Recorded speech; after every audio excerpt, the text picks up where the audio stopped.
If you don't read the newspaper, you're uninformed. If you do read it, you're misinformed. What is the long-term effect of too much information? Information, I just need some information. I've been dying.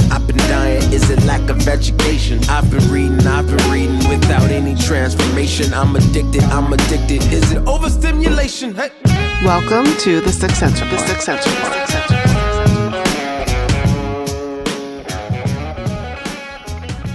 Hear ye, come one, come all. You are listening to the Sixth Sense Report with Joel Nikoloff and Darnell Samuels. Yo, man. We're chopping it up old school today. Why you say that? CLS, bro. What does CLS stand for? Well, I don't. It's a hotly debated topic. I don't know, Darko. What's CLS stand for? Well, hold on. First of all, we gotta give him proper introduction. We have Phil Darko, fellow What's up? CLS alumni. Say hello. What up, everyone? Phil Darko here. And so, for people who don't know who you are, tell them who you are. I am a local artist. I am a youth coordinator at my church, Hope Church, Mississauga. All right, so for the listeners who are listening and they're probably wondering, okay, what's the deal between us three? So like we said, we mentioned we're affiliates of a Bible study group we were a part of a long time ago called CLS Bible Study. And yeah, we were each members. And so what do you guys remember when about first meeting each other through the CLS? Do you remember when that was or what that was? Honestly, my first memory was realizing, oh man, Darko's way younger than the rest of us. Like, I was probably, me and you were probably one of the older ones in the crew. And then I remember, you were around for time. And then all of a sudden, I don't know, I remember being like, what? He's like 15? Or I don't remember what exactly age you were, but I remember just being like shocked, like, oh, snap, there's some young cats in this group. I love it. Yeah, that was for me. It was because he's Steph, so Steph was bringing him and Gideon through. You're right. They were very, very young. Yeah, very young compared to us. I think I met him at like a True Light Lounge or something like that. Yeah, like my first experience, True Light and Steph, and it was just hard to kind of like convince my father that I'm gonna leave my house at 10 p.m. to go to this Denny's place in Mississauga with two of my high school friends and buy food. Like, I spent a lot of money during those years. We'd buy McDonald's food and then hop into Denny's and buy some fries and chop it up. So yeah, Bible study from like 11 at night to 2 in the morning. Oh man, 2 in the morning, man. Discipleship right there. Yeah, I know that was some those weren't family friendly man hours, right? Yeah, no, exactly. So it goes. We grew up and CLS kind of faded. Yeah. Friday nights became busy. Yeah. Everybody grew up. But what's interesting is that we also went to the Legacy Discipleship Conference in Chicago together. What I remember about that trip was, Phil. Phil had his Sunny D. Phil was on the Sunny D. And I remember I grabbed this Sunny D. I was like, what? You shouldn't be drinking this. And I looked at it, and I had canola oil. Yeah. Yeah, I had, so Sunny D has canola oil in it. That's why it's so smooth. Yeah. It's down your throat. Oh, that's so funny. That was funny. And yeah, so you were staying in the condo with me and Steph, Anika. Good times. Yeah, Gideon, Tyra, and then Jade was... Me, Jade, and I think... a girl? Yeah. And you guys were at the... we were in Howard Johnston. We were in a that sketchy place. Now you're we were in a dusty motel, but it was like right across the street from Moody. So, and I had my skateboard. I was like, I did not feel bad for you guys. Yeah. Dude, I was loving it, man. I'm booking around the city and on a skateboard. Yeah. No. Me and Phil were living it up, man. Oh, we were living with the good life. Mm-hmm. Jacuzzi. Remember jacuzzi? Yep. Oh, no. I don't know about you guys. I went there for the word, bro. No. The word, for the like, word, yeah. But at the same time, you got to learn to kick back. You got to learn to enjoy. We work your hard vacation. to enjoy the pleasures of life, Yeah. No. Those were the good old days. Yeah, man. So Phil, now you're a youth pastor. You use that term, youth pastor? Youth coordinator, be specific. Whatever one. But do you calls me teach them the word? pastor. I do teach them the Yeah, word. okay, So all right. it's happening. So you come a long way. So CLS is being applied, It's right? a technical term with regards to the church Yeah, cause, politics. Yeah, because Yeah. because okay, because you guys both go to, well, you guys Hope, go to different Hope ones. affiliated. Yeah, I go GCC. Oakville.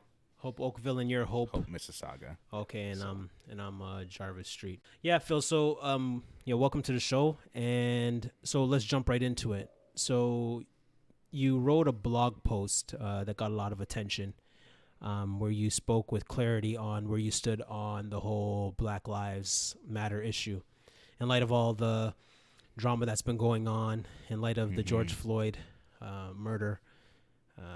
Black Lives Matter has been, loud and vocal about what's happened. And so now for, I guess, well, not I guess, but for Christians, it's been a dividing point where they're kind of like, okay, do we support, do we not support? But before we go into that, what sparked you to write this post?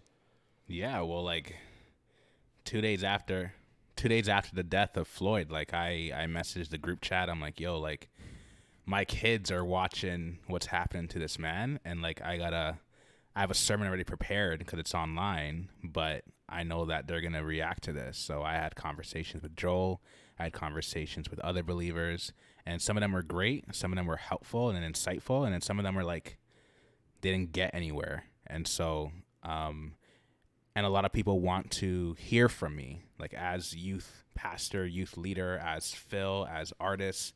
And I think this is just one of those situations where having a lot of hats and being in a lot of contexts had people look to me with, hey, what are your thoughts? What should I do? What do you think? And so, the blog was like, I communicate through art, and blogs are definitely a way that I communicate without being confined to a beat or 16 bars or a song. And so that was my way of communicating my exhaustion, but at the same time trying to bring clarity to my thoughts as well, and for future conversations to have a starting point and not kind of starting from scratch with each individual person.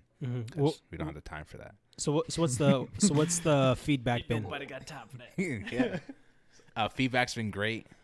So I've had one of my elders reach out to me yesterday and another one today, and they've encouraged me with agreeing with a lot of things that I've shared, and also giving me insight and ways to think about how I've perceived racism, or may have thought I've experienced it even in the church as well.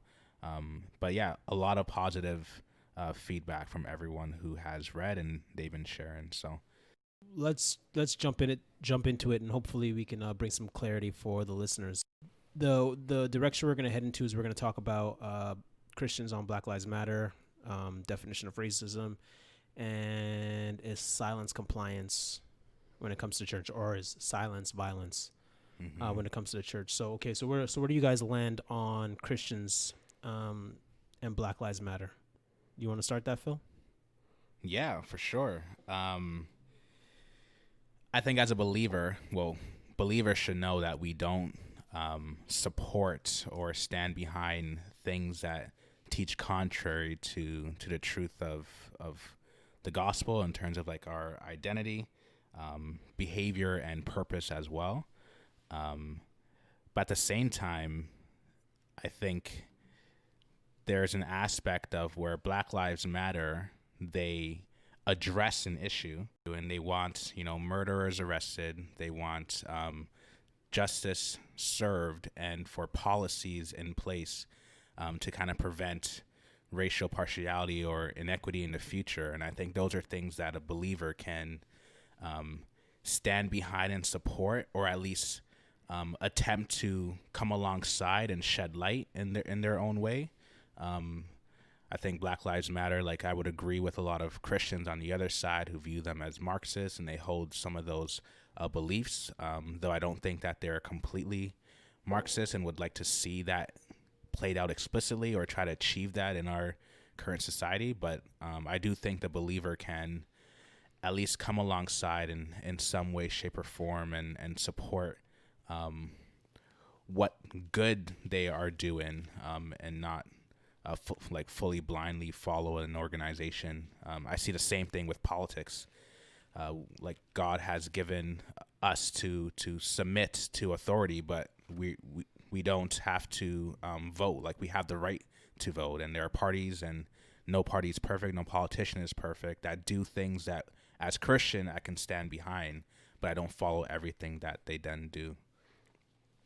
So yeah, so I think it's like a yes and no, like pick your battle kind of thing. Yeah, I think, for me, where I would resonate, I think a little bit with you, and I'm going to speak, I'll speak a little more generically, then I'll get a little more specific. Mm-hmm. I'm stealing a little bit of this from Paul Carter, who's got he has a weekly podcast or a daily podcast called Into the Word. He started doing this thing called like Going Deeper, where they basically just like chopped up the word from their weekly readings for their church. And this issue kind of came up, and there was a really good line in that, it's like, who do you stand with? It's like, I stand with Christ. And I think we all would agree in that regard, right? Like at the end of the day, when the time comes, like if I'm really picking sides, if you're not on Christ's side, well, I'm going to have to, and this is the generic statement, issue by issue, I have to figure out where do I stand on the issue. And so in that regard, I think I resonate with you there. On a given issue, where do they stand? If they're putting forward a political policy that I can resonate with, okay. Where I would say in the political world, things get really messy is we don't, generally speaking, politicians don't go issue by issue anymore. It's, a bundled package with 75 other things at the same time. So while I agree conceptually, I also see that practically it doesn't play out the way we would say issue by issue.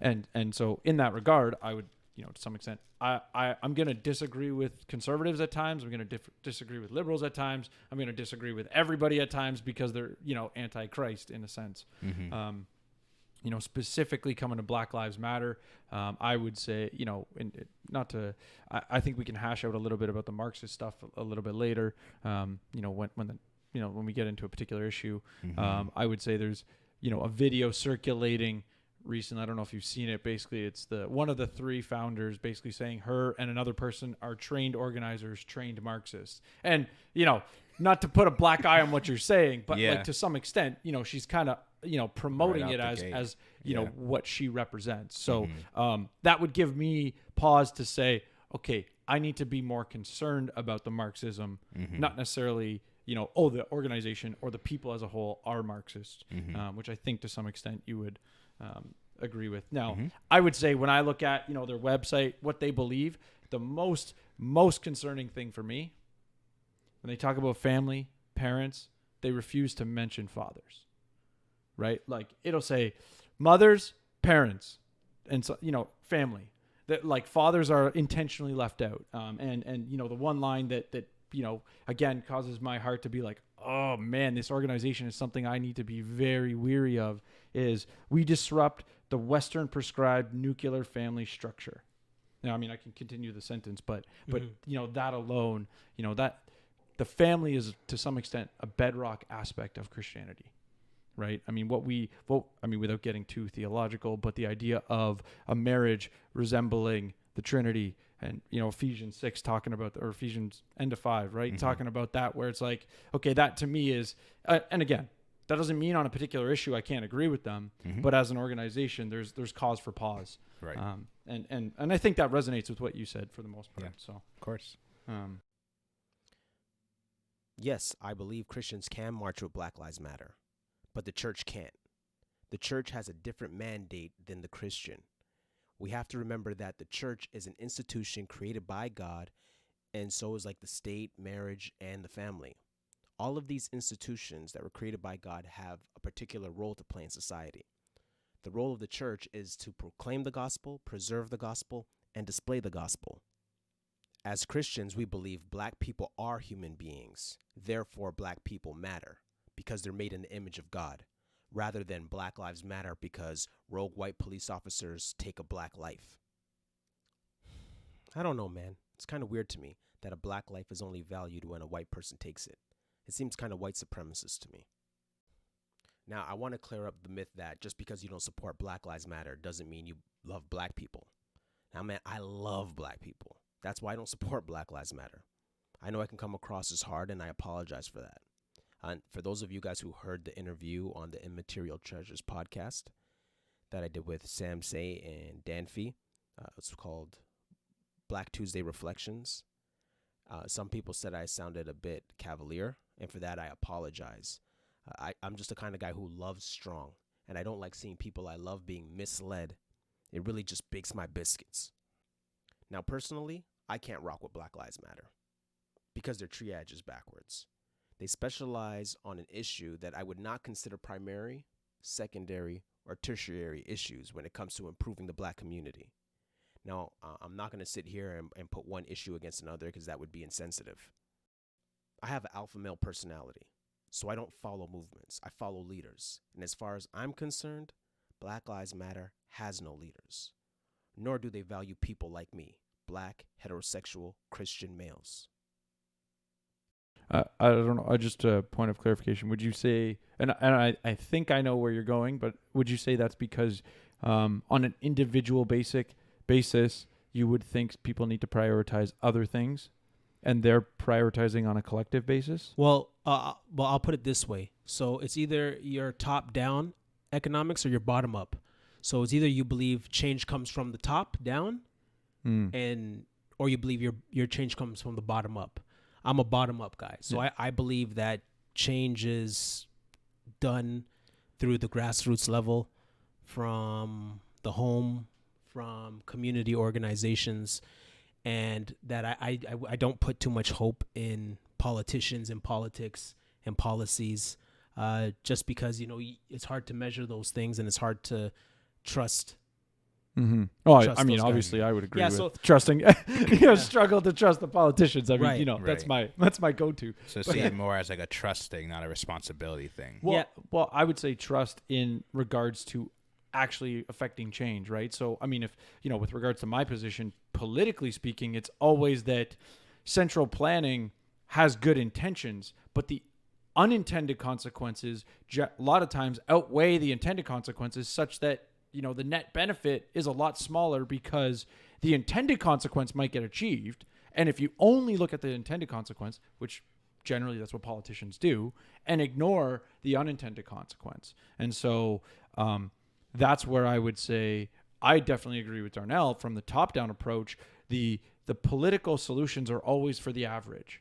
The problem is on the bottom-up level, or bottom-up perspective, there's so much nuance. And the more that there's a variance from the average for people, the more that political solution fails.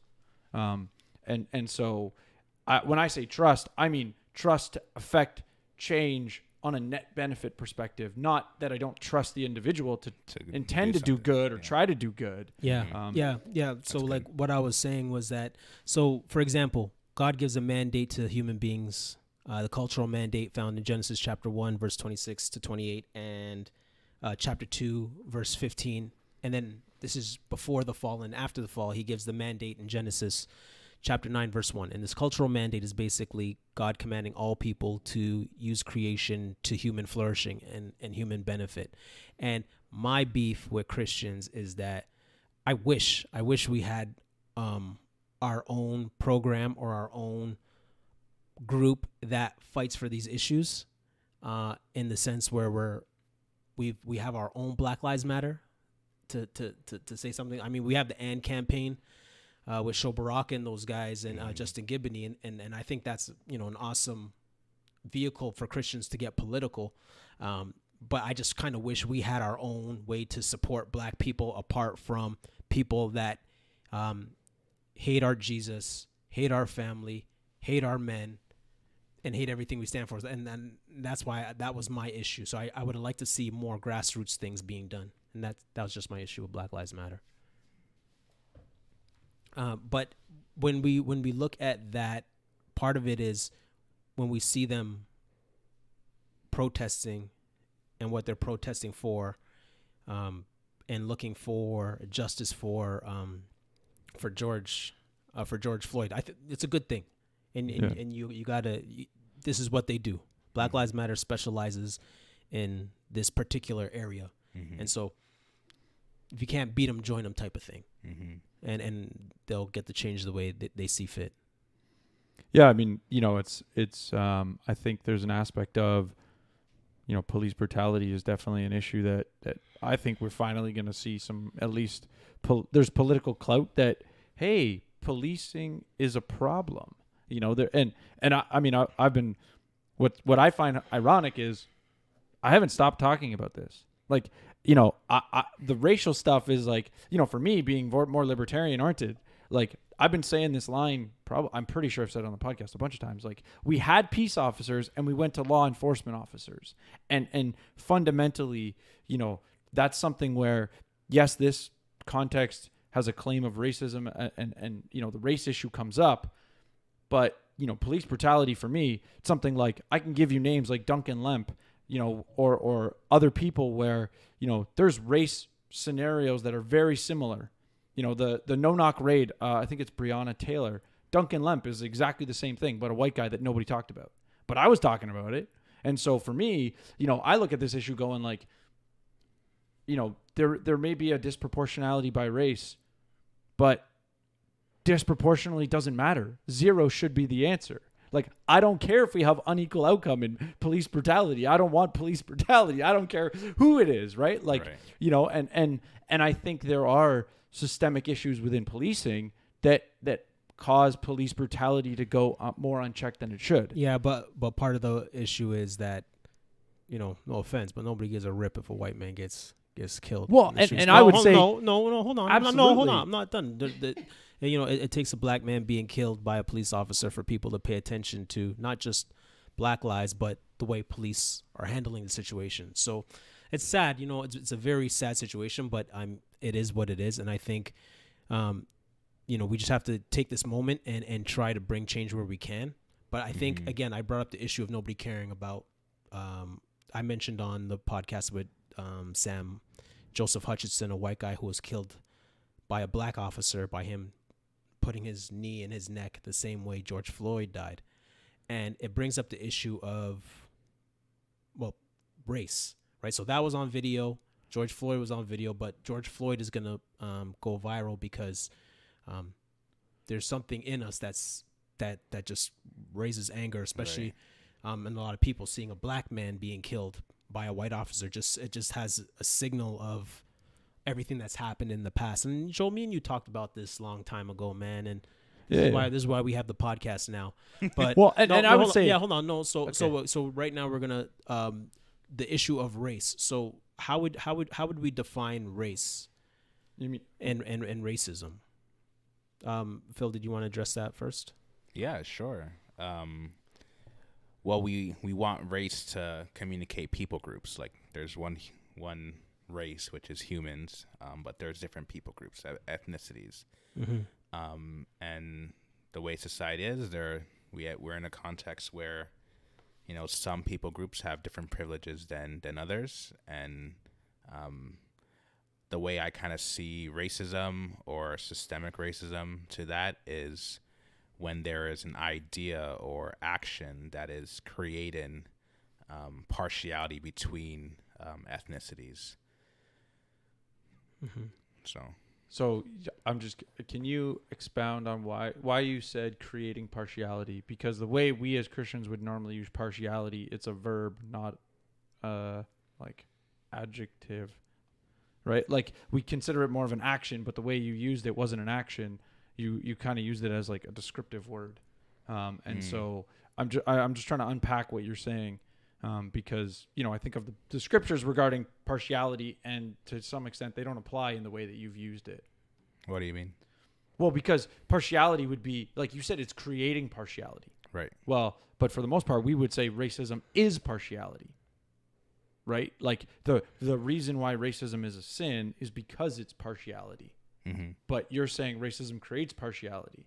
So I'm not comprehending. I mean, maybe it was just, the way you worded the sentence, but I'm just trying to understand if you intended it to mean something the way you said creating partiality. Yeah. So I agree that, like, racism is partiality.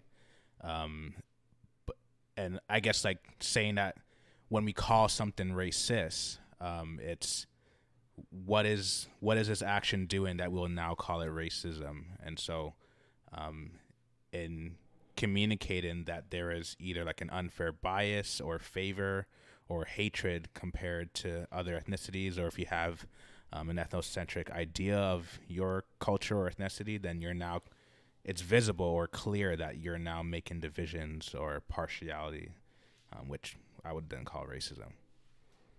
Mm-hmm. Yeah, I mean, I think for me, I would use like a very like dictionary definition.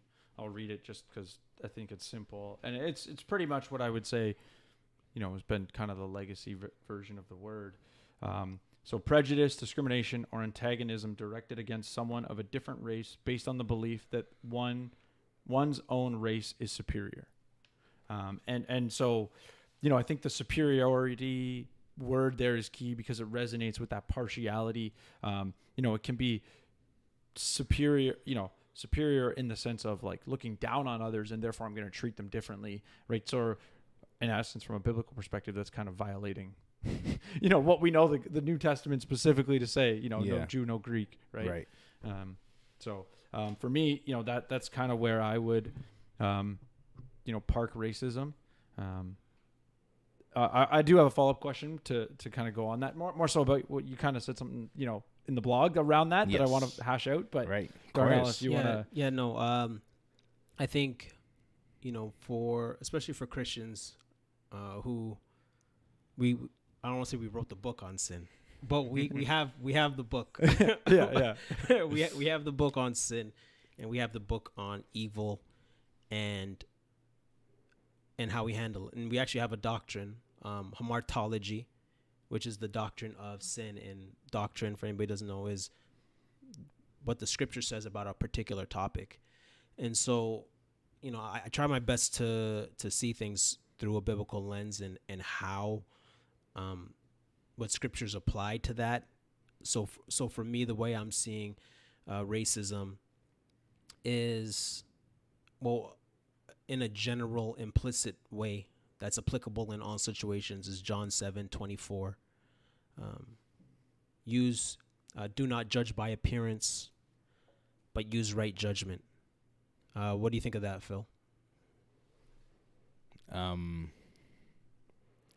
Yeah, like I think I would agree with both of you guys, and I think the reason why I lean towards just addressing not just the motive of why someone is creating I guess disparity or differences between another person, is that you don't always see someone's motive.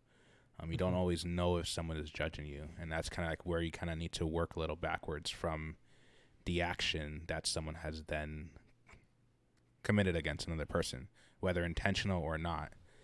But I think the danger then is like, is someone being racist, or are they just being culturally like ignorant, or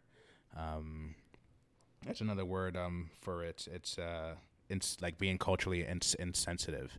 And I think it's easy to kind of blend those things together, or put that in the bucket of someone being racist towards you. But yeah, it's definitely challenging to, well, at least I would kind of stray away from defining racism on the lens of motive than the action of what someone does. That makes sense. Yeah, and I mean, I definitely, I think that kind of resonates where I wanted to ask you, because you have this, the part of your blog where it's like, why we disagree, yeah. And so, it's I'll kind of hash out what I'm thinking, and then you can, tell me what your thoughts are, or rebuttal, or whatever you want to call it. So, you said a lot of us disagree on whether racism exists or not, because we have different definitions of what racism is. Right. And I would say my first instinct to that is, if we take the historical definition, I think that statement's wrong. So from the historical definition of racism, I would say it's funny. If you look back to maybe the 1960s, I would have said, yeah, there's a disagreement as to, is it right or wrong, right?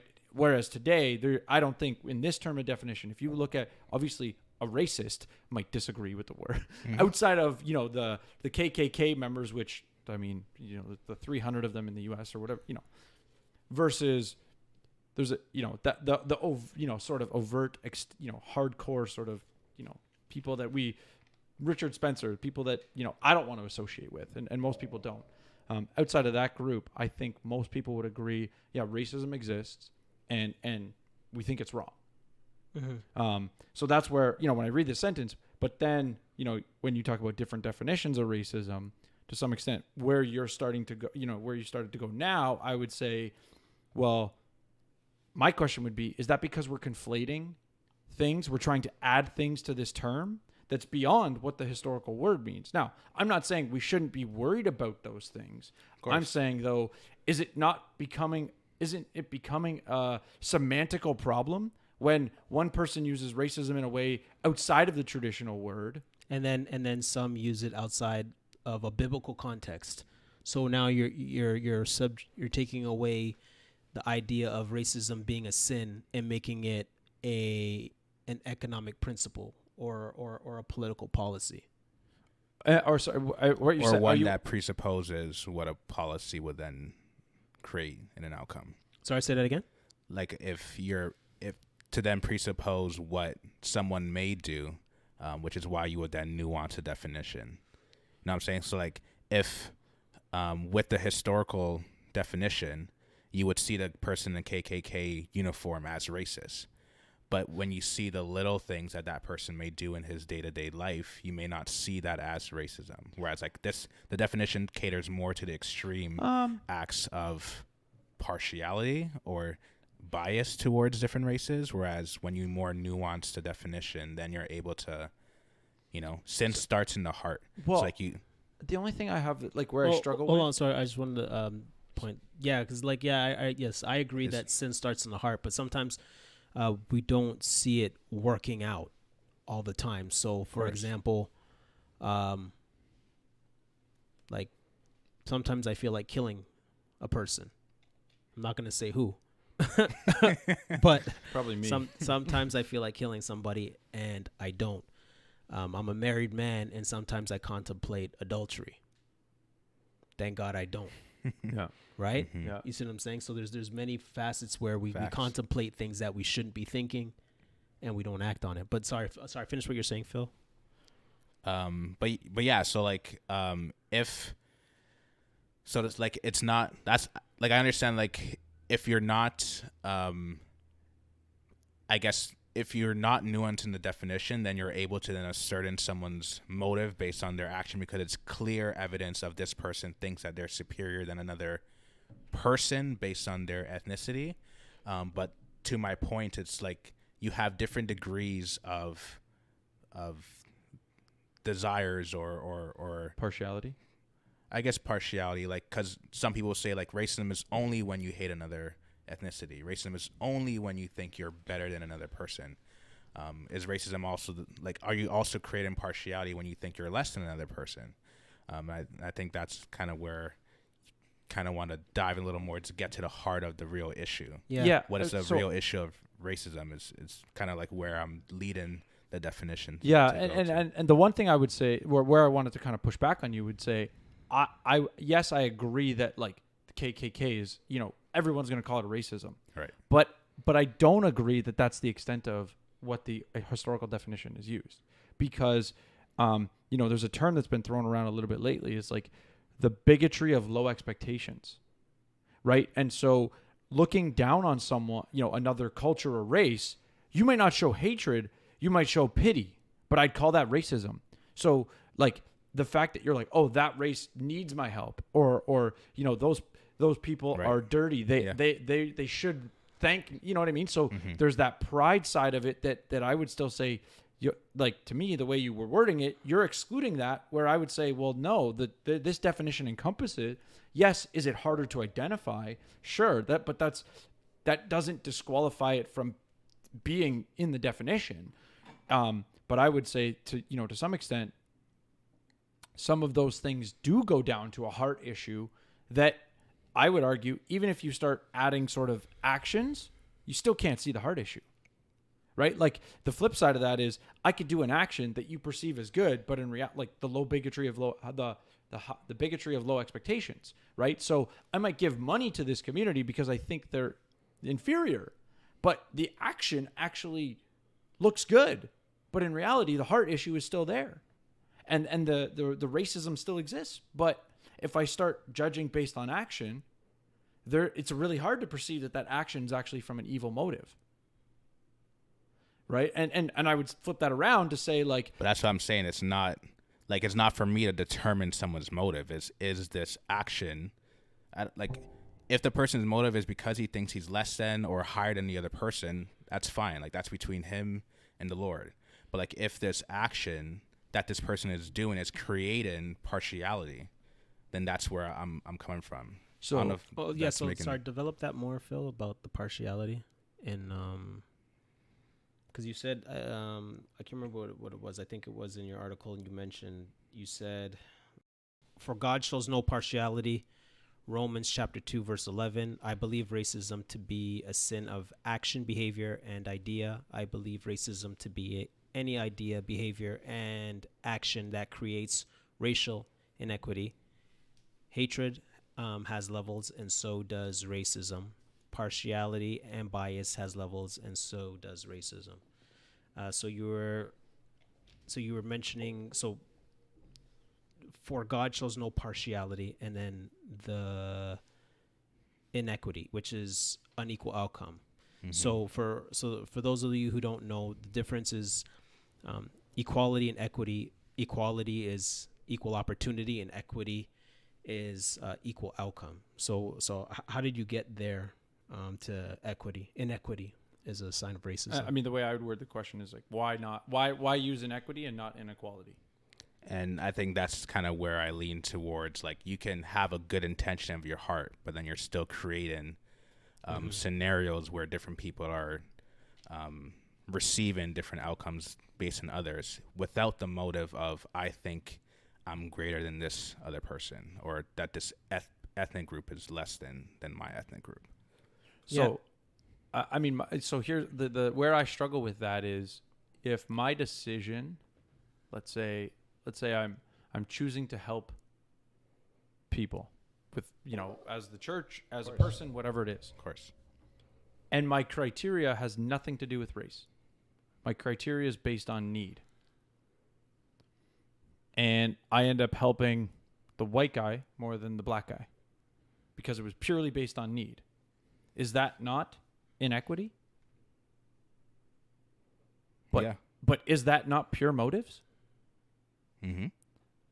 So does that qualify as racism? So that's where I said a little earlier about, I guess, cultural insensitivity, or like, you as a person, are you serving or helping someone in your nearby neighborhood or community, or are you I'm just going to choose to serve these people because of whatever reason? And I'm not going to ascertain or assume why this person is choosing to help these people versus these people near him, or whatever the case is. He has his own motives or regards of whatever the case is.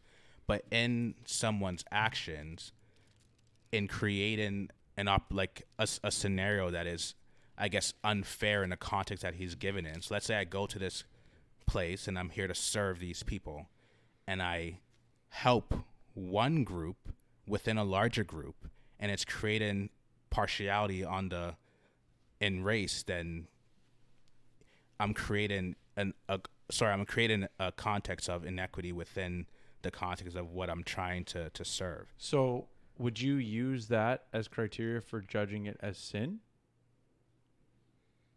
So the scenario you described, would you then say, well, in that case, whenever the inequity is created, therefore it is sin?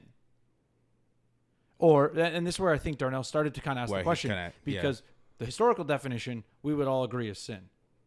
And if you're... Because it's more evident, and the motive is evident. Now, judging sin is really, for the most part, left to God unless someone's confessing and being explicit. Right. For the most part, a lot of our sin is between you and God. So as much as, there's a different question to some extent when you ask about sin, but when you start bringing in action, I guess what my question is this, let's call it refined or nuanced version of racism, still something I'm able to call sin, or is it sometimes sin and sometimes not sin? Because I can think of, as I laid out the scenario, where basing the amount of help based on need is unequal outcome. Yes. But not sinful. And so my dilemma is having a definition of racism that goes away from sin helpful? Or and that's where my concern lies, right? Yeah, Like, that's a good question. Good, great, yeah. you know, that's and not just again, Well, I would say let him finish. Say I what would you're gonna just say, Phil. not to say that the things that you're adding don't need to be addressed. Like Yeah. that's not Right. the point, Yeah. right? Like the Right. question of whether they should be addressed or not, investigated, you know, different question. But you know, Right.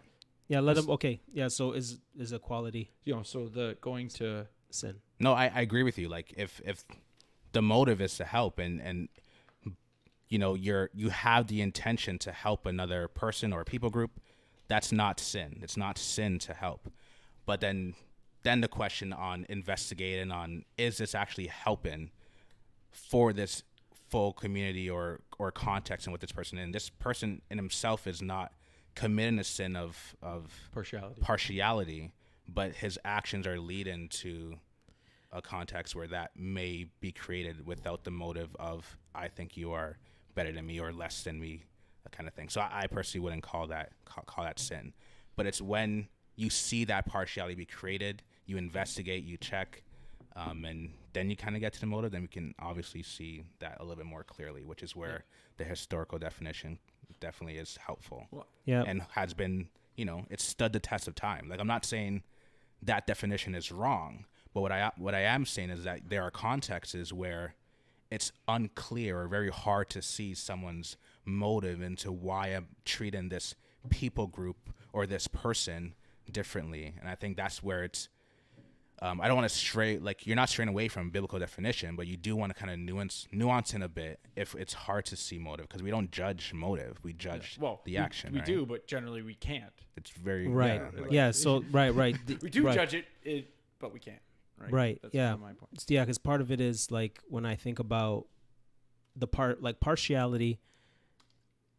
There are times where partiality works, like where partiality works and it's not a sin when partiality is being done. And I think, like, for example, like you're saying partiality in the sense of inequity,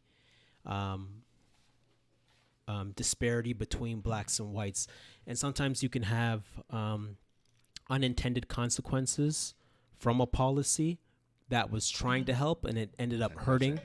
Right. Something like minimum wage, where, you know, majority of the people, you know, would say that increasing minimum wage helps low skilled and low experienced workers, which ends up being black people. But when you do the math and when you look at the stats, black people are most people put out of work after putting up minimum wage.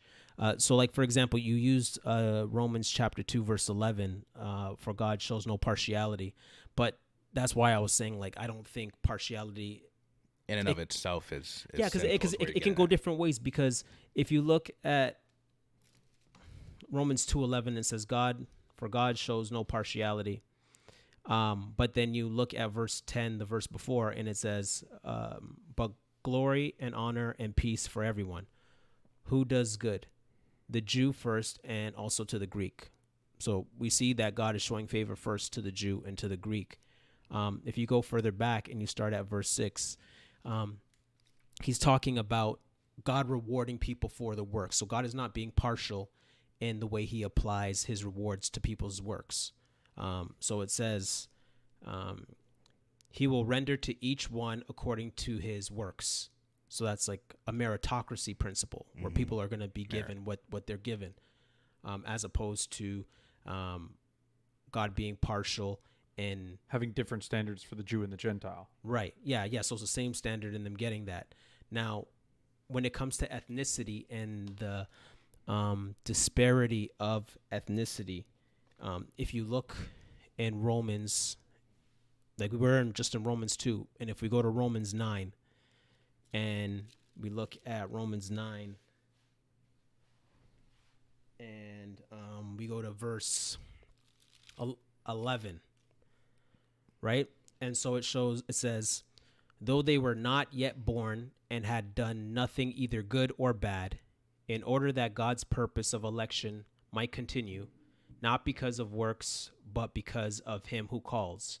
She was told, the older will serve the younger, as it is written, Jacob I loved, but Esau I hated. And then verse 14. What shall we say then? Is there injustice on God's part? By no means. So we see here God being partial To Esau and Jacob, who represent two separate ethnicities, the Israelites and the Edomites. people are saying, okay, well, that's injustice on his part. But what we're seeing here is that he's not unjust. He's doing what is right as he sees it. So that's what I'm saying as a principle to say. We see examples of God being impartial in regards to status, and we're seeing God being partial in regards to preference. And the example I generally give on that regard would be like, we should be partial for who the elder of the church is. Like, we have criteria that partiality would be applied to. So, I mean, I generally, if I'm trying to use a scriptural perspective, I look at more so James 2, you know, the pretty big section on partiality. And I think verse 4 has a really good line where it's like evil thoughts or evil motives, you know, and so the motives of your partiality, or in a more general sense, I would say, anytime you're showing partiality and you're adding race as an irrelevant characteristic. So I'll give an example of what a relevant characteristic would be, but as an irrelevant characteristic, then yeah, okay, there's sin, there's partiality. Now, if I'm doing it if I have a movie of a historical, you know, character and the character's black, picking a black character for that's partiality that makes sense. And the, you know, race as a relevant criteria is something that nobody would say, oh, that was, you know, racist, whether, you know, white, Hispanic, whatever the, you know, race is there, you know, you want the authentic nature of the rule. Right. And so, where I would agree with you, or where I think maybe your heart is in using the word inequity, is when we have unequal outcome by race, it is something worth investigating the cause. And it, you know, from a statistical economics perspective, it's not easy work, right? Like in economics, we use this term called like paribus ceribus, or paribus I can never say it properly. Anyways, the idea is all else being constant. Mm-hmm. If I truly wanted to understand, you know, how much is racism affecting this unequal outcome, I would have to hold everything else constant and only change, you know, the racial factor, which, you know, when you're looking at people and time, it's not a perfect science. It's not like we can do, you know, the gold standard of scientific double-blind placebo studies type stuff. Mm-hmm. And so it's an inexact science. Mm-hmm. But, you know, the problem, I would say that, and this goes to some of the heart of Black Lives Matter, is, right, you know, if I was to say, well, part of the unequal outcome is that this particular race saves more and this particular race saves less, they call that blaming the victim, and you're not allowed to have that conversation. What do you mean? Saves more. What do you mean? Sorry. So if I was looking at wealth inequality, let's say I picked, you know, Hispanics and Punjabis, and I found that there was a wealth inequality, and as I investigated, I found that, you know, one of them saved 5% of their income and one of them saved 10% of the income, regardless of how much they make. That was just sort of the standard. That would have a huge impact on wealth of those families. But if I add that and said, instead of Hispanic and Punjabi, it was white and black, and I said, well, the races save differently regardless of level of income. Like if I've said people who made $40,000 that are this race and $40,000 this race, here's how much they, you know, you see a disparity in how much they save. And I said, well, this culture, if I said the black culture saved less, and I don't know the numbers, I'm just kind of trying to give an example. Yeah. And I said, well, that's part of the problem for wealth inequality. Literally, sort of the paradigms that underline a lot of, you know, intersectionality, critical race theory, they basically call that blaming the victim. You're not allowed to have that conversation. Well, that culture needs to save more if they want to improve the wealth inequality. And so this is where the word inequality, for me, I go, yeah, you're right. That is something as a flag to say we need to investigate, but we need to be willing to say, hey, of the disparity, you know, this small, large portion is racism. We can't sort of default to all of its racism, prove otherwise, because I would argue inequality is the natural scenario when you give people freedom to choose, right? Like it happens with, go look at European countries with men and women. They find the more egalitarian they are in those it's the like Norway and you know, that sort of region, Sweden. They find they're the most egalitarian, but you still have the most disparity because women tend to go in one direction because of their traits. And again, obviously we're speaking on averages, and men tend to go in the other. And so the reason I bring that up is to say, is racism not an issue? No, that's not what I'm saying. To some extent, I'm saying like there's some work that needs to be done when we see inequality. So, I mean, I know I've kind of gone on a perfect. I'm just writing notes. So no, good. No, I just meant I was trying to transition to you as a question. That's you know? very helpful.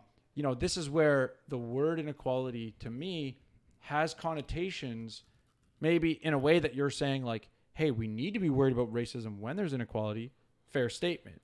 But inequality equaling racism as a default position is where I start to say, is that not partiality? Mm-hmm. Like, I mean, it's a different form, but to some extent, you're kind of...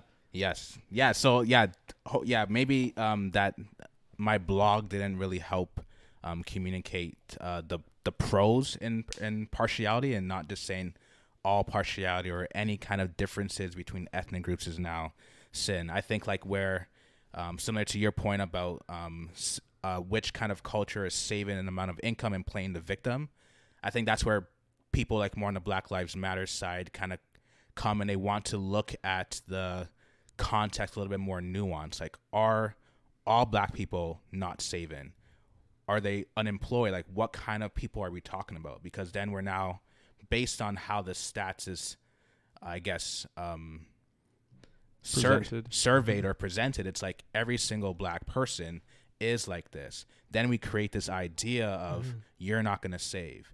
Then on the higher level, like, you're going to now treat these people differently. And I think that's where they say, no, don't, like, there's a reason why we're unemployed. Like, what context or neighborhood are you looking at? What's the context of Indian people or South Asian people? Right. Yeah, that's a good point. The punchline on there that I would agree with you is stats don't lie, but liars use stats. Yes, and yeah. So I resonate with like exactly, and I think that's where Black Lives Matter.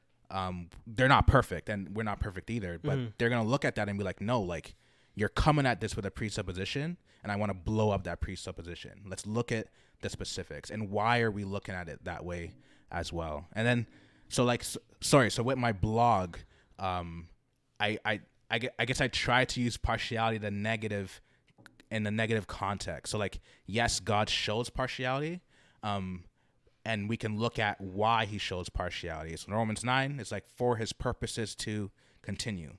Are they good purposes or bad purposes? They're good purposes. When we have partiality and good purposes, they're good. Even in the negative aspect, when God shows partiality, Jew or Greek, you're a sinner, you're going to get punished for that. For God shows no partiality. For us as human beings, believers who want to do good, we do show partiality, and that is good.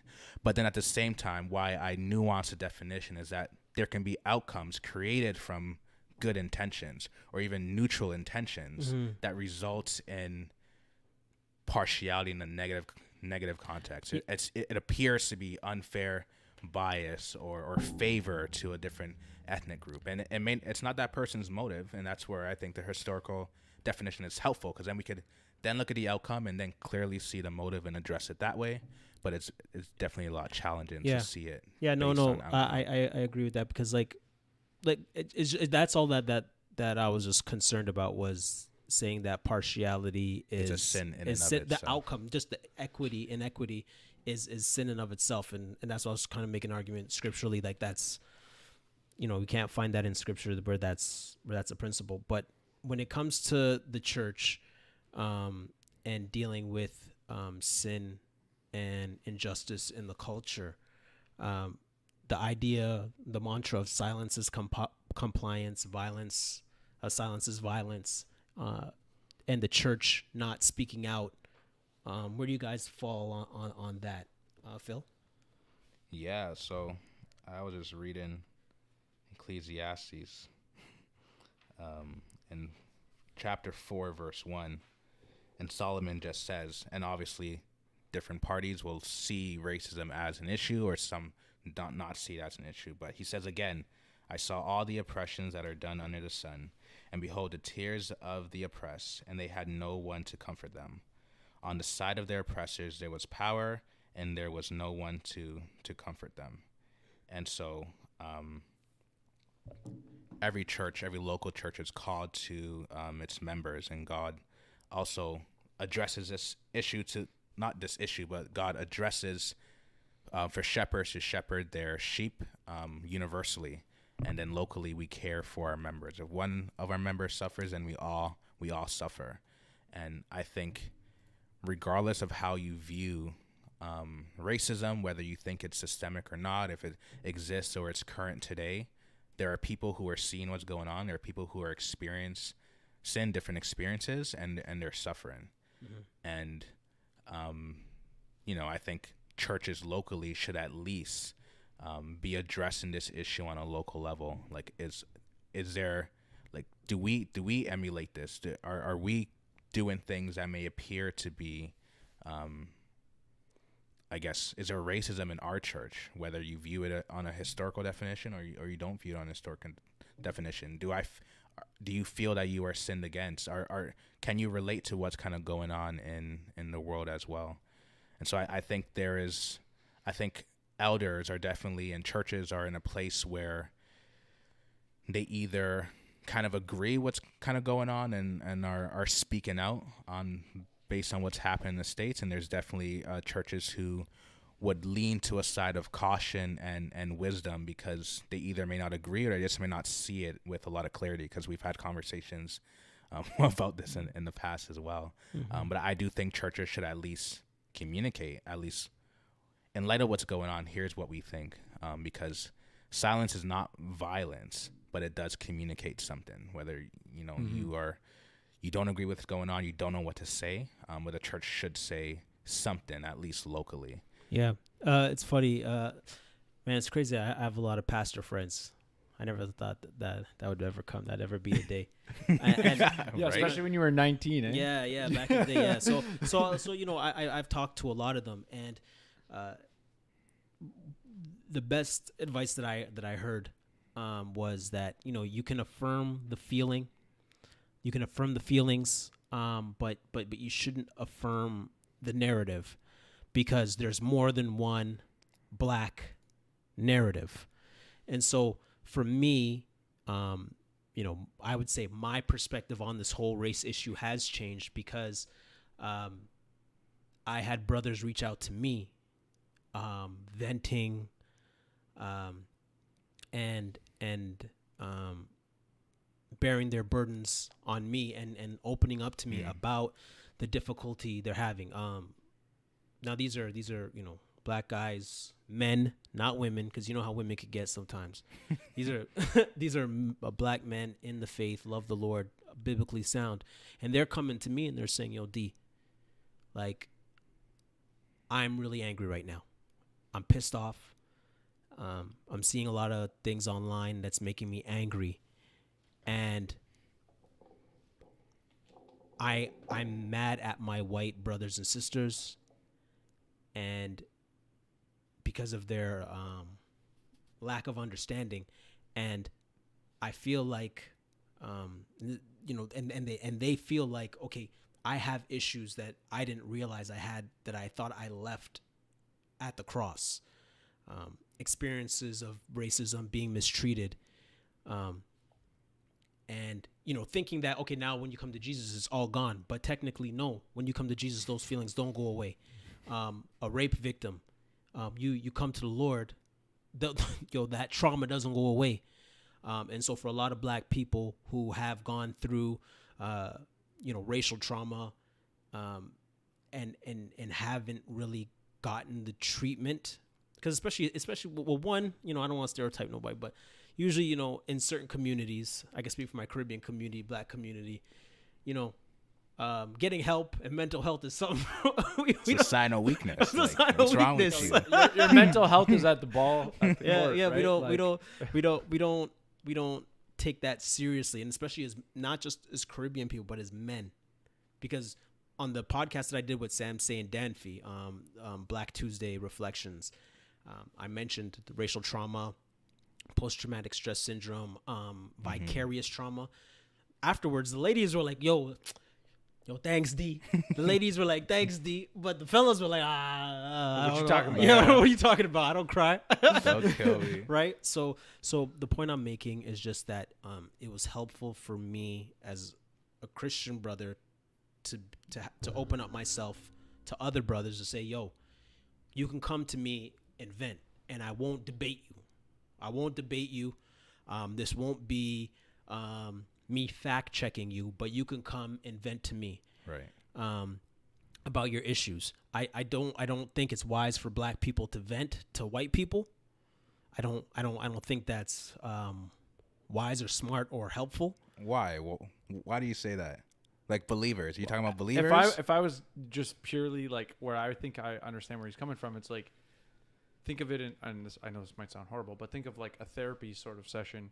You're not going to communicate to it's going to be really hard to communicate to someone who's going to be largely ignorant to your experiences. It's different to communicate to them, to be like, hey, I want to help you steward the sheep of our flock better. Here's the experiences that some people have had in your flock, right? So in that regard, I would say, yes, that if that's what you're referring to, I think Darnell would say, yeah, do that. But for you, when you're working through something, generally I would say you're going to want to confide in someone, one, you can trust, and two, who can understand what you're talking about. Yeah. So that's what I was kind of getting at in regards to, not just that, Joel, but also if you're a black person that believes in implicit bias, white privilege, white guilt, white fragility, white chocolate. I love white chocolate, by the way. What? No, I love white chocolate, man. Yeah. I love Hershey's cookies and cream. Okay. Anyways, yeah. So if you're a black person who holds to those ideals, a conversation with a white person is futile. They can't do nothing for you, and because technically it doesn't. It's no longer a dialogue. It becomes a monologue, because the white person is disarmed to be able to ask you to unpack, or even just to go back and forth, Or ask you tough questions. So even for me, and that's why I was saying, like, and that's why I was apologizing in the start. If I, my wife says I'm a pretty intimidating person. I hope not. I hope I come across as a, enjoyable person to be around. So I say that an apology to a lot of my brothers in the faith, that like, yo, if you want to call me up and you want to chop it up and so forth. And even more so, I've also reached out to people in my church, because you know what, Phil, I didn't even realize people were hurting. In my head, I was just like, oh, come on, man. Like, I'm looking at them in my shoes. I wasn't being, I was being sympathetic. I wasn't being empathetic. And then when these guys started coming to me, I said, okay, shoot, yo, like I gotta check in on people and say, yo, where's your head at? What are you thinking? And they'll open up and they'll be like, yeah, D, I'm here, I'm this, I'm that. And I'm not even here to debate you. I'm not here to talk politics. But you know what ends up happening, Phil? After the venting, and letting all the emotive aspect of what's going on, Right. then the person starts to ask deeper questions, where they're kind of like, yo, D, so what do you think economically is going on? Yo, what do you think about, theologically of this and that? And then you can get into deeper debating type topics. But first, you just got to let people vent and be vexed. And I just think it's best for black people to do it with black people versus with white people, because it's if you're a person that holds to those social justice ideals, there's no conversation there. Yeah, it's the silence is violence, silence is compliance. I mean, they're catchphrases that I think, fail to recognize nuance. I think you made a good point that not saying something also is communicating something. And so as a church, I would agree that saying nothing, you have to be, or when to speak, you should be very considerate of. So not to put you guys on the spot. So did Harvest make a statement? Well, I know you guys did something. I would say this is like the craziest time of my life right now. So just in terms of personally, you may not know if they did or not. Yeah, like, I don't remember. Like, I know they talked about it, sermons, it kind of obviously referencing what's going on, but in terms of like a very explicit statement, they might have put something out, but I mean, I'm in like new job, tax season, all these. That's just like I'm in survival mode right now. Right. So keeping up with all of it. That is partially why we basically are just restarting the podcast now. So I think they might have promoted what you guys were doing. Okay. Just because we're or at least sort of like made reference to it. I know I heard Jason Matta at Toronto West TOS, talk yeah. about it, and so I don't know exactly with regards to what my church said or didn't say. I would say definitely in terms of sermons, it came up in passing. Right. My church. But is that enough? Well, and see, this is where I was. Joel, what do you think? What do you think, Phil? I think, the bigger the church is, the more burden you have, right? And I think you got to think about your congregation. Like, I know for your church, its demographic is not so colored, but there is color there. Well, it's my church is like crazy multicultural. Like something like 70 languages are represented. Wow. By how many people though, compared to the So I mean, what's the percentage? I mean, my church is located in Burlington and Oakville. Like, the local population. I would argue it resembles the local population, right? Which might be 70% white. I don't know. I don't think my church is 70% white. I would say if it's 50, I'd be shocked. And the problem is, I don't know who to call white. Like Right. this is to be honest, this whole like conversation. What always kind of frustrates me is like, I don't put myself in a category with Italians. To be honest, I don't put I'm literally, my culture is hockey. Like, I know that might sound ridiculous, but what I'm like, jokingly, I'm always like, yo, I'm a European mutt. Like, I have no tie to any culture in the sense of legacy, history, whether that's because, my dad was the first Christian in his family, maybe. And so, other than my last name is Macedonian, which like doesn't even exist as a country anymore. It's a province. But the point being, what always I find difficult to understand is the aspect of this conversation around, I lost my culture or I lost my heritage. And the reason I say I don't, because I'm like, well, I don't have it, but I get that it wasn't taken from me. And so I can see that there's a difference, but I also don't necessarily know. So what does it mean is sort of the question that I can't answer, because I don't, it's something that you're saying you're missing, but I don't have. So and again, this is where I get frustrated in all of this conversation with, let's say, the word privilege. Yep.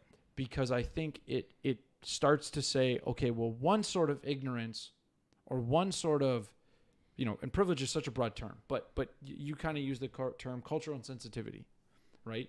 So that it's almost like, well, when the majority is ignorant, that's a bad thing. But when the minority is ignorant, we don't worry about that, right? And so this is where, I'm like, it's like Darnell said, I can't walk in these people's shoes.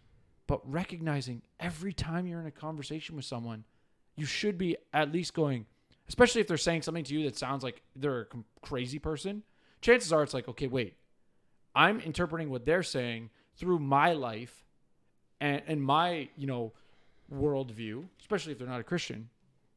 But if you try to put yourself in their shoes, you might actually look at them and go, okay, I disagree with you, but I can actually understand how you have that position. And so my point about bringing up privilege and sort of my frustration is, are we potentially sort of, as I said, demonizing one sort of ignorance and dismissing another? When if we really want to have conversations, on personal levels, we always need to recognize, well, I'm ignorant to you and you're ignorant to me.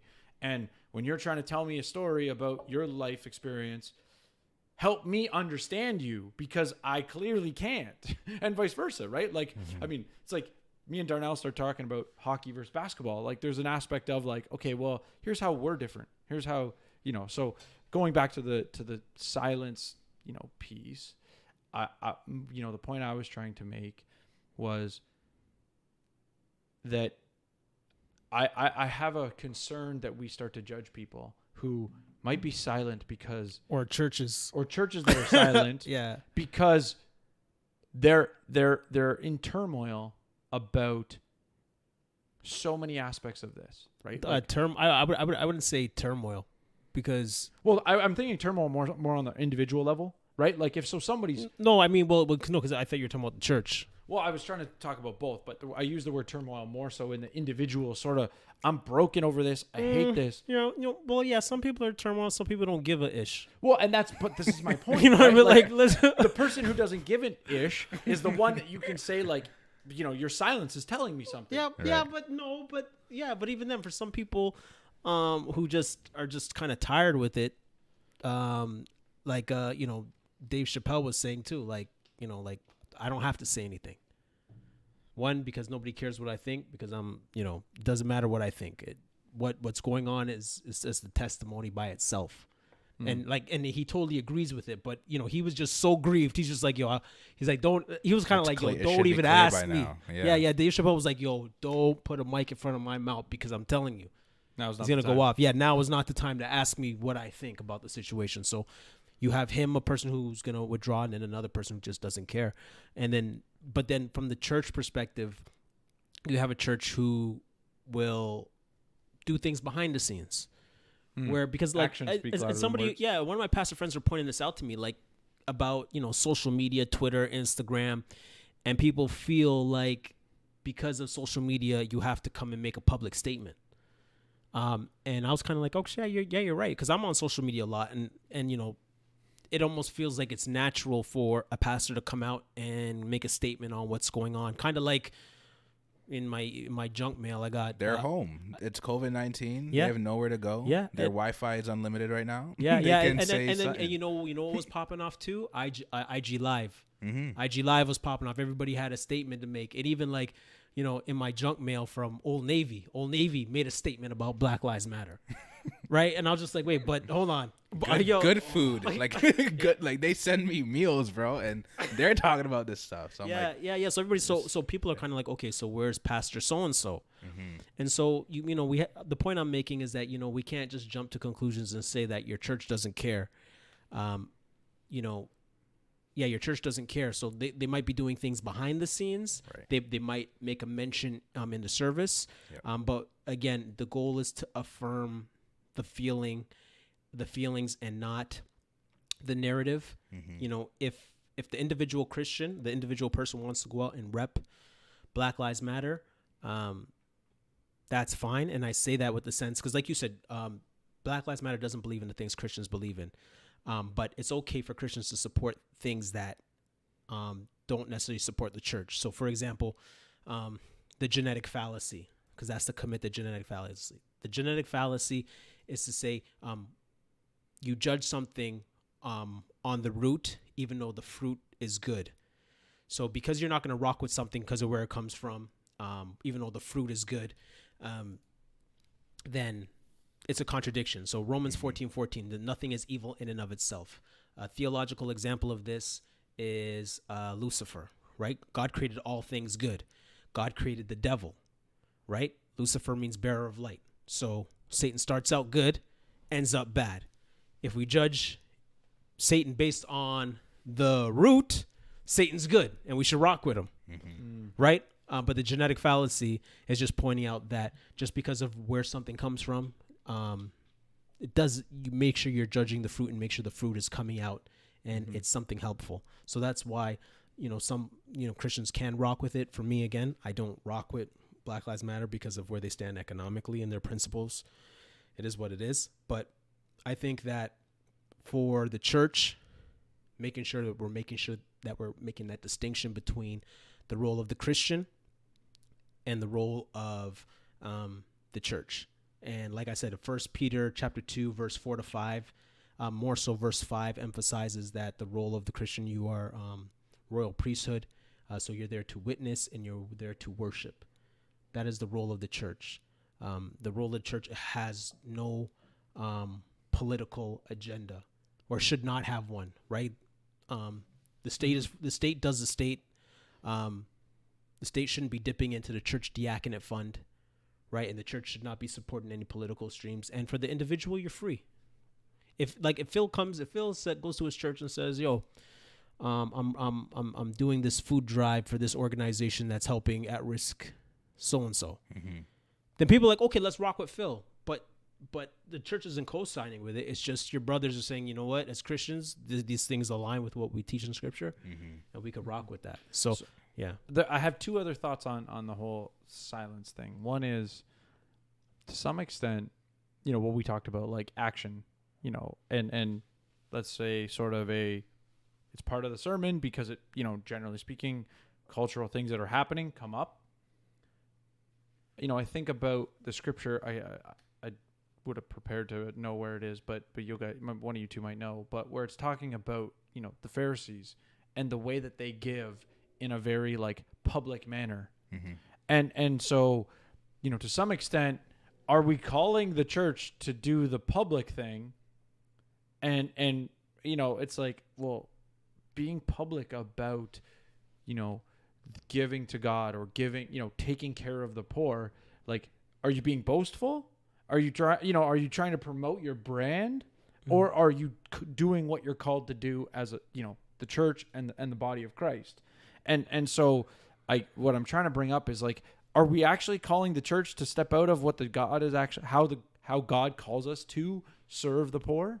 And so again, I'm not saying like you don't make public statements, but to some extent to require it, it's like, well, we shouldn't be boasting that, you know, it's like this year we achieved $50 million in missions. Like, you know, are you boasting about what you're doing for God, or are you actually doing it for the sake of doing it? Yeah. I wanted to just harp on something that Joel mentioned about white privilege. And I mentioned it too, and just in regards to like a Christian perspective and where God has placed us. And I mentioned this in the book of Acts. I think it was 20. I can't remember how to find it. The boundaries and times, right? Boundaries and times. Yeah, the boundaries and times. And so God has placed people where they are. And especially for us who are reformed and believe in predestination, and that God is sovereign and that he predestines where people should be. It's one of those things we have to remember not to put burdens on people that the scriptures don't call us to put on people. It's not my fault. My dad is who he is and my mom is who she is, and I came out the way I came. Right? These are the cards I was dealt, and you got to rock with it. I think from like an economic perspective or even a population perspective. So like being part of a minority comes with an intrinsic disadvantage, regardless of the spectrum. And like that's true in Japan. It's also true here. Yeah. Right? Yeah. And you can never overcome it in this life. And so we have to remember that the context that we live in, you know, I made a joke one time on the 6 Cents Report, and, you know, we were talking about, Trudeau, Justin Trudeau, right? And he was doing this blackface thing, and I can't remember, and Joel said, well, you know, the reason why he didn't know is because that's his, you know, that's white privilege. And I was kind of like, I don't think you said it, but something along those lines. And I was just like, no, that's not white privilege. That's a white disadvantage, because Ignorance. No, not ignorance, man. Like, it's a real disadvantage to not know what's going on in a certain community. Because if you go into that community, now you're off kilter. And it's the same thing. You like, you know, if I go, you know what I mean? If I go into a Muslim country,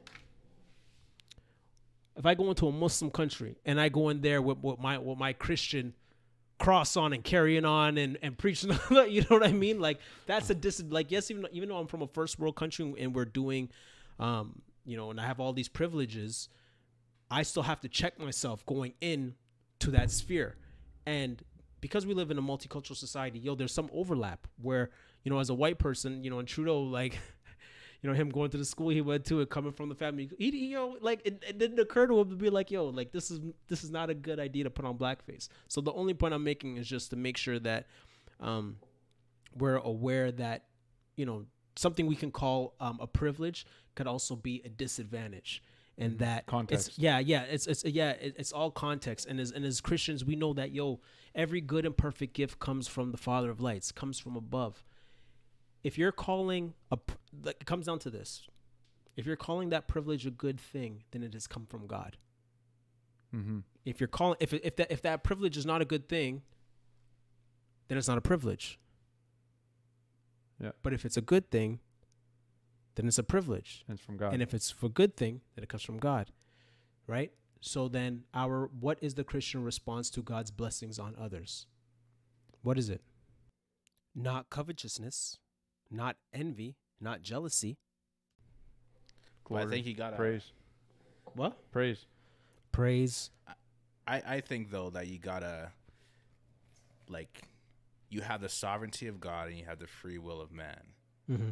and so I think with that kind of thinking is where you kind of get the white blessing. I don't know if you guys heard about that. Yeah, I didn't even watch.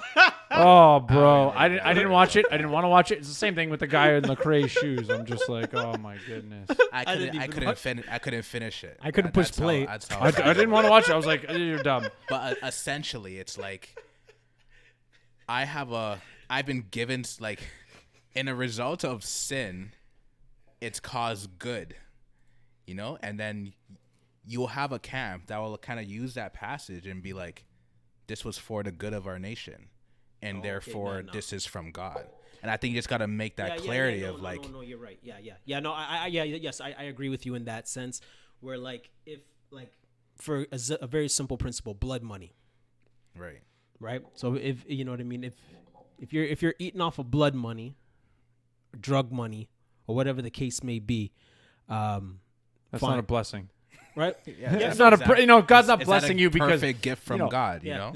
No. Now, mind you, But I think when the Lord comes, and writes those things. But the point is, the advantage that people are talking about, or the privilege that people are talking about, are privileges that you were born with. Mm-hmm. Right? And not necessarily blood money. But there are cases where that could be blood money if you can prove it. But in the sense where it's just for Christians, and that's why, you know, the show with the Sixth Sense Report, we try to make sure that, you know, we're examining these things, and so that we're taking a biblical perspective is just saying, okay, look, yes, we might not like the blessing that God has given to somebody. We might not like the privilege that God has predestined somebody with. That's not the Christian response. Right. That's all. That's all I'm saying. That's just not the Christian response to hate on somebody or make them feel guilty because of where the Lord has placed them. And actually, I wrote a blog post on this called What Christians Can Learn from Charlamagne the God's book, Black Privilege. You can find it on my blog, highendtheories.com. So check that out. Yeah. And I mean, I said it on I don't know if you heard when we had the Teachers Like Us podcast with them on our podcast. I was getting upset, or upset's not the right word. I was critiquing sort of the term white privilege. No, it's all right. You can tell them why you mad, son. No, but like the thing is, in light of what he's saying, right? Like if we're talking about, the fact that you got two parents, or the fact that, you know, your parents, you know, we're not talking about like stupid wealth, but the fact that your parents have two cars, that's white privilege. It's like, these are things like, one, the term white privilege is intentional to demonize whiteness. Like if you understand sort of the origins of critical race theory, intersectionality, like there's an objective of making them evil. Yes. And in that regard, okay, that's a problem. Right. But at the same time, you know, it's like Luke 12:48, which says, from everyone who has been given much, much will be demanded. From one who has been entrusted with much, much will be asked. And so I think, maybe if I want to look at the Christian heart behind, you know, the idea of privilege, should we call those who have more to live up to this standard? Absolutely. What standard? So in my sense, I think of it in those that have abundance.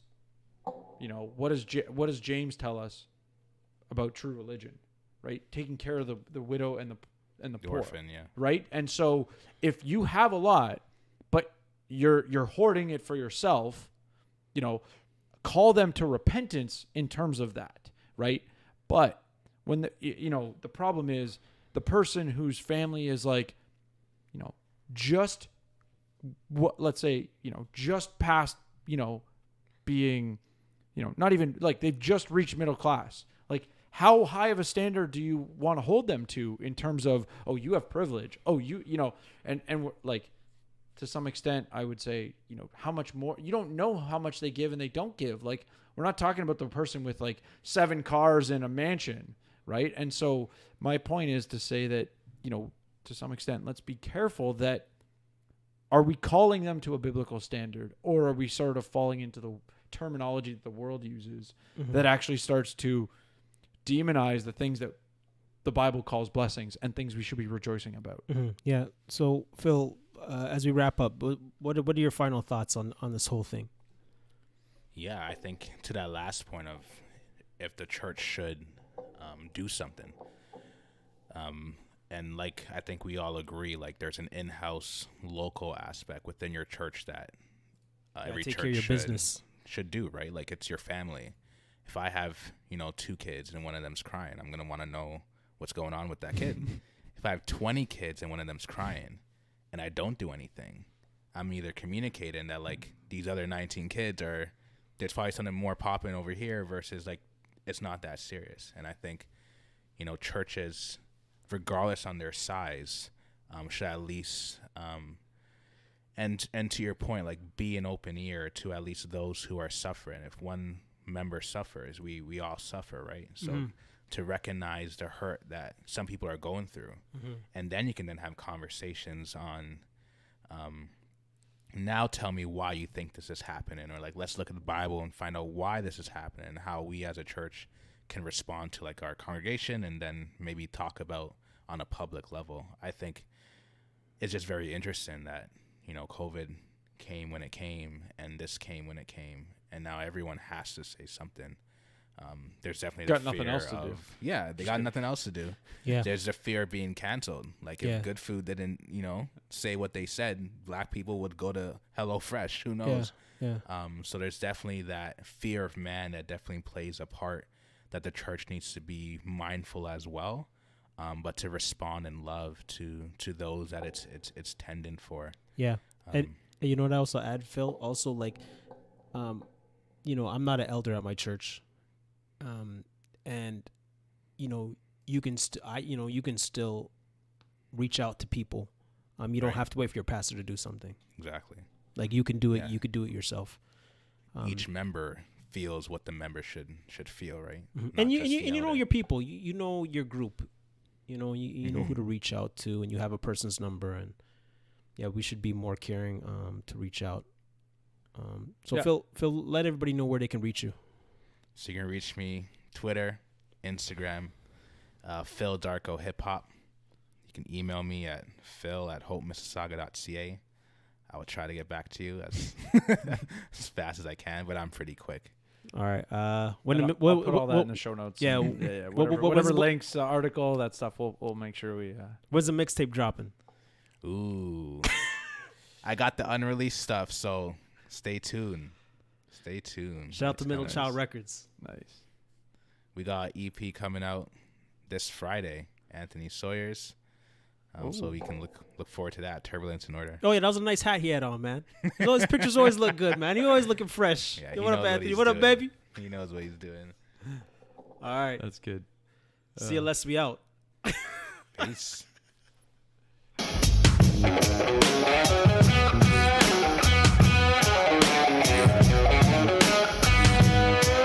But you heard me? Does that make sense?